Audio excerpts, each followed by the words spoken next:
ദൃഢനിശ്ചയം ചെയ്തവർക്ക് എന്തിനേയും മറികടക്കാൻ കഴിയും. ഓരോ ദിവസവും നമ്മുടെ ജീവിതം ശോഭനമാക്കുന്ന ഒന്ന് ഇന്ന് സംഭവിക്കുമെന്നുള്ള പ്രത്യാശയോടുകൂടി പ്രഭാതത്തെ നോക്കി പുഞ്ചിരിക്കുക. ആത്മവിശ്വാസമില്ലാതെ വിജയത്തിൻ്റെ ദിശയിലേക്ക് ഒരു പടിയും നീങ്ങാൻ കഴിയില്ല. വിജയത്തെ സ്വപ്നം കാണാതെ അതിനെ സാക്ഷാത്കരിക്കാൻ കഴിയില്ല. ഒറ്റയ്ക്കാണെന്നുറപ്പായാൽ ആഞ്ഞു തുഴഞ്ഞോളണം. എല്ലാവർക്കും കഴിവുകൾ ഒരുപോലെയല്ല. എന്നാൽ നമുക്കെല്ലാവർക്കും കഴിവുകൾ വികസിപ്പിക്കാനുള്ള അവസരം ഒരുപോലെയാണ്. ആഗ്രഹിച്ചത് നേടിയെടുക്കാൻ നിങ്ങൾ പൊരുതിയിട്ടില്ലെങ്കിൽ പിന്നെ നഷ്ടങ്ങളെക്കുറിച്ചോർത്ത് കരയാൻ നിങ്ങൾക്ക് അർഹതയില്ല.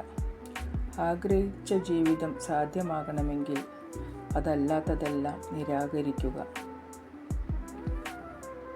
വളരെയധികം സ്നേഹത്തോടെ എല്ലാവർക്കും ശുഭരാത്രി. Good night.